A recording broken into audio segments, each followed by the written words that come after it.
Okay, you're welcome back. We're just talking on the Tammy Abraham issue, where the NFF president, Amaju Pinnick, said he met with Tammy, he met with the father is his friend, and then the young man said, I've switched allegiance, I want to play for Nigeria. But then, embarrassingly, Tammy Abraham came out to say, no, I met him because he's my father's friend, yes, but then I never told him I'm switching allegiance. And then he has told the English FA that he's available for selection for England. I mean, we should kind of close that issue, but then we believe that players play for Nigeria is a technical issue. If the coach needs them, then we can never go and how to talk to them. I remember Stephen Keshi, I remember always trying to talk to some of these players and brought them in. FA, of course, your passion, your belief, but then there are sometimes you do the right things the wrong way. This is quite embarrassing, but we hope that yes, we'll learn our lessons, and then probably we won't repeat such mistakes. Jimmy, you're welcome to the show. Always a pleasure to be here. Quick one. I think it just symbolizes the administrative malaise we have in our system, where the NFF president goes out there once again.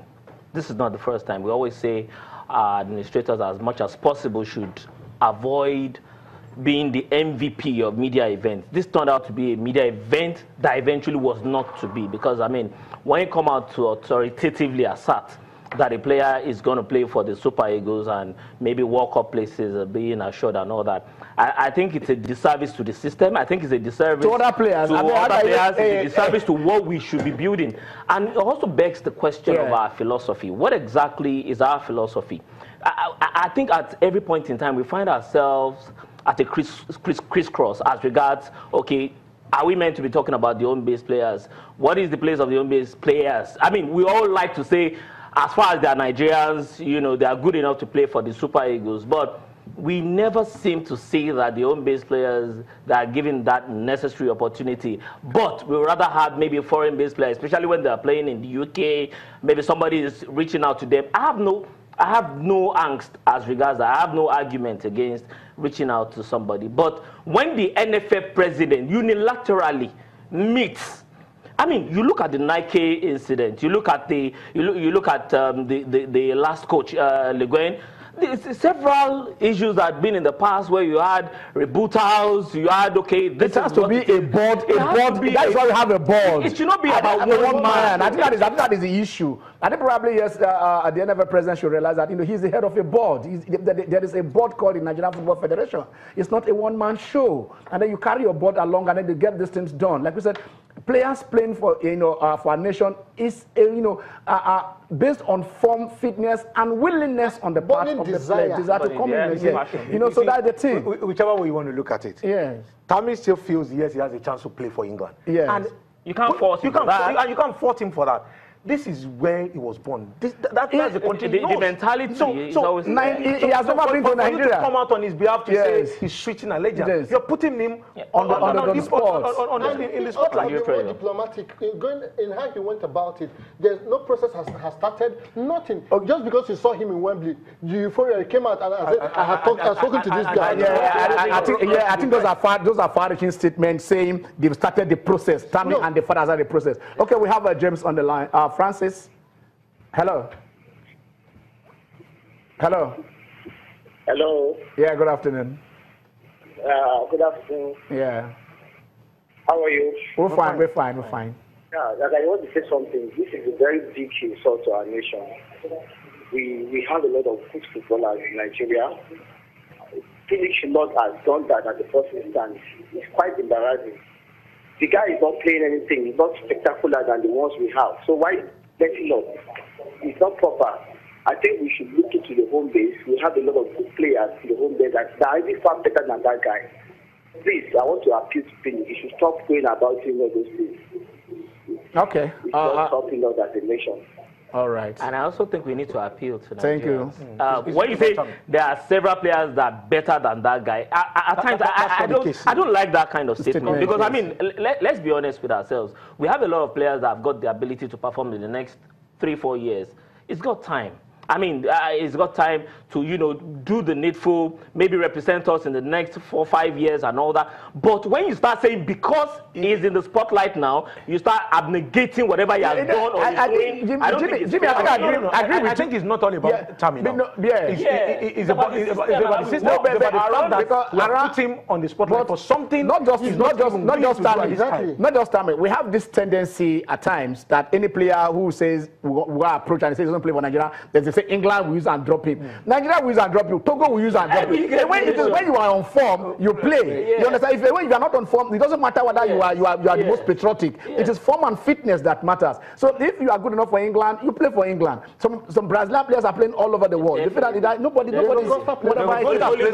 played very well for Poland. You understand? So I mean, Dele Ali said, "I'm not playing for Nigeria." So is it now as England use and drop him? Who is better than him? So let us just pray for the young man and say, look, if he has made his decision not to play for Nigeria, we should respect that decision. All he says at this point is that I did not say allegiance. I didn't communicate that to anybody. Maybe the NFL president misunderstood. You know, the possibility of meetings at times. And Wembley as a stadium can be. No, hold on. Having the Tottenham effect. I think that maybe the president was just over enthusiastic over this, and then he said, "I've spoken to the father is his friend. You know, maybe African father. Don't worry, it's my son. He will play for you. Probably that would have happened somewhere, and then he went as he has a chance of the father. Come out. So then he would have, like we said, probably he would have waited for these things to to get a bite for the paper for him to start. The papers have been dropping. I think we need to be discreet about such names. Yes, they started the process. He allotted the English FA. Let's say we're even talking to Tammy Abraham. Who could have done this indiscreetly, but by coming out to say that English FA want to check with him, guy, what are you doing? Is this really true? Okay, let's go to Port Harcourt. Hello, McDonald. Hello. Yeah, good afternoon. Yeah, good afternoon. Good afternoon to you all. Good afternoon. Yeah, you're doing a brilliant job there. Thank you. Yeah, I just want to agree with you all there that Philip is wrong for now. He's wrong for that boat. Maybe for him, he is thinking he's trying to do a favor to the national team or probably to Nigeria. But the way he goes about it, I think is wrong. We should all condemn it. And then secondly, for the player himself, I think the young man doesn't really have any other option but to say that. Yeah. Because he's a player who is born there, grew up there, definitely playing with under 17 and then to under 21. Yeah. It would be a kind of a sudden move for him to just one of these days, not from him, not from the father, not from the coach, a national a chairman of a different country will just come on here and say something different from what they are looking at. So I don't blame him. Then coming back home to our players, I quite agree with one of your contributors. I think it's wrong to just condemn the players to say we have so many talents better than him. Yes, we may do have talent, good, like him or data. It's not very good to just write him off that way. I want to say we have talent right here. Yeah, it's gone yesterday. Yeah, let us look after the ones we have. Also, don't rule the chances of this young man playing for Nigeria anytime any day. Definitely. You know, I think that decision, that statement came up from a young man who doesn't really know what to do at seeing something like that on here. So Ghana, Nigeria. Okay, no, Nigeria, Ghana. Let me put Nigeria first. Nigeria, Ghana. Oh, Nigeria, Ghana. We know this is a payback time. For me, it's a payback time. In Port Harcourt right here, we are very prepared to celebrate our winning. Oh, yeah. Nothing less from that. There is nothing that will make us happy here in Port Harcourt. Okay. And to see Ghana go down. All right. Thank you, McDonald. Thank you very much. Payback time is joining you guys. Our patriotism is not always in doubt. Okay. Briefly, let us know. Since Jimmy is here, let us just talk about the Laver Cup 2017. Jimmy, you must have felt something when you saw Roger Federer and Nadal teaming up to play the Americans, Jack Sock and Sam Querrey. I don't know whether he had been the fans that really, experienced the euphoric feelings, or maybe even more themselves. That is because I mean, you look at what Rod Laver had been able to do for the sport, and you have the captains, Bjorn Borg and also John McEnroe, how this event has been organized, how everything has gone to plan, very well. The players, they're excited playing. You know, this is greatness. They see the greatest players. And I think I'm very excited at the way John McEnroe had been lavishing praises on Nadal and Federer. I mean, he had been saying these are the greatest players. All right, Dakbo is on the line. Hello, Dakbo. Hello, good afternoon. Good afternoon, Dakbo. How are you? I'm fine. How are you? How's everything? We are fine here. Yeah, how's it over there? Cool. I hope there's no flood in Niger. Yes. No. Okay. Niger is fine. Okay. For my own already that for me, our NSA president didn't reach to pertain to that guy. And then you can see what happened during our match during the week. Our players are there in Ghana, our jersey without name, without anything. And then he there is in UK for showing Tammy Abraham maybe to come and play for Nigeria. At least you need to build your home first before going out. At least if you can arrange your home, leave all those guys alone. Later on, they can come to Nigeria to come and play for us. Yeah. And then you have so many players out there. At least you can say that Alex will be now doing great for Arsenal. Yeah. At least the guy is doing very good job. And again, you can say these guys who in the Texas the guys who are doing very well. At least you don't need to begging anybody to come and play for Nigeria. Nigeria is so big. We have a 160 million population in Nigeria. At least there are so many young guys out there that are ready. If it's not ready, just allow the guy. Okay. Then that's my own opinion. Ghana, Nigeria. Yes, Ghana, Nigeria. At least I'll be to Nigeria by 3-1. 3-1 score line. Don't worry, I'll come to Mina to meet you. And then we celebrate together. All right, thank you, David. Dakbo, sorry, thank you, Dakbo. We're talking about that, tennis. Rod Laver. One of the best. Sometimes if you don't look at the stats, you don't know how good these guys really are. 11 big ones. 11 big ones. He has won all. In fact, he's the only man to have the Golden Slam twice, not just once. Yes. And the more reason why I'm like, why is the WTA not happy with this particular tournament? They've not sanctioned it. Yes. It's something like equivalent of a Riders' Cup in golf. Yeah. So for me, this is like an exhibition for the fans to see the contribution of this man to the sport. But they're like, no. Because it came in with the management team of Roger Federer and then Tennis Australia. Very instrumental. Tennis Australia. So was WTA not carried along? Maybe they were. I mean, at the end of the day, they know that they are influential. If all the players come together, exactly. who are managing? Look the choice of Prague for me. Yes. well, for me, I think this is a very fantastic competition, and it would only get better. You look at how it's been arranged. You look at the quality of the players. You could easily say maybe it was a little lopsided in Europe's favors. But then again, that's where the best players are from. But the likes of Shapovalov, they give very good account of themselves. Querrey, Jack Sock, Emmanuel Tifo, and those are the players that you always want to see. Francis Tiafoe, this looks like a lopsidedness. It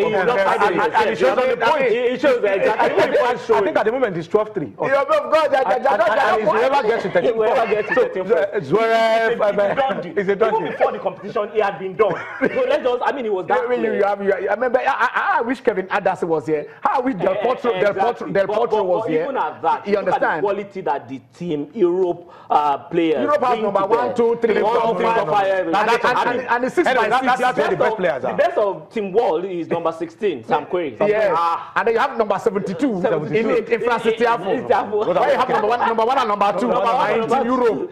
No. This is a mismatch. The first time Federer is playing double since 2015. Yes, and I think he really enjoyed playing double with Nadal.